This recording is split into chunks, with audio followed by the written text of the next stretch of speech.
এই একটা বড় অটো চার্জার, এটা 60 ভোল্ট চার্জার, এটা 100% কপার তার দিয়ে আমরা তৈরি করেছি। বিষয় হয়েছে চায়না থেকে যখন আসে সেম কোয়ালিটি আসে, সেমভাবে আমরা কাজটা করছি। এখানে হিট প্রুফ পেপার দিয়ে পেপার ইউজ করছি, সেমভাবে কাজ করছি। বিষয় হয়েছে চায়না থেকে যখন আসে তখন চায়নার যে লোকালি ভোল্টেজ থাকে, এসি ভোল্টেজ মানে কারেন্টের যে ভোল্টেজটা থাকে, ওই ভোল্টেজের সাথে মিলাইয়া এই কয়েলটা তৈরি করা হয়। কিন্তু আমাদের বাংলাদেশে আনলে ওই কয়েলগুলো লো ভোল্টেজ মারে, মানে কিংবা ভোল্টেজটা ঠিকমতো গাড়ি চার্জ হয় না।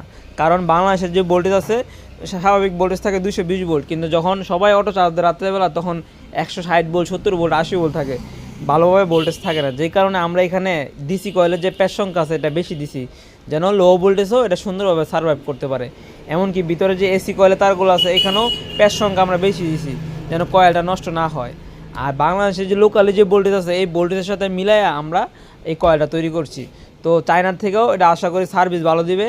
এমনকি এই ধরনের কয়েল যারা তৈরি করতে চান আমাদের কাছ থেকে করাতে পারেন। 100% কপার দিয়ে তৈরি করছি। এখানে 10টা লুব লাইন বার করছি। এটা ডিসি কয়েল, এটা এসি কয়েলের গ্রাউন্ড প্রান্ত মানে নিউট্রাল প্রান্ত, আর এগুলো পজিটিভ প্রান্ত। তো এই ধরনের কয়েল যারা কাজ করাবেন আমাদের সাথে কাজ করাতে পারেন। এই ধরনের কয়েল যেই ম্যাটেরিয়ালগুলো ইউজ করছি একদম চায়না থেকেও হুবহু ম্যাটেরিয়াল ইউজ করে কয়েলগুলো তৈরি করে। আমরা সেম কোয়ালিটি ম্যাটেরিয়াল ইউজ করে কয়েলটা তৈরি করছি একদম চাইনিজের মতো।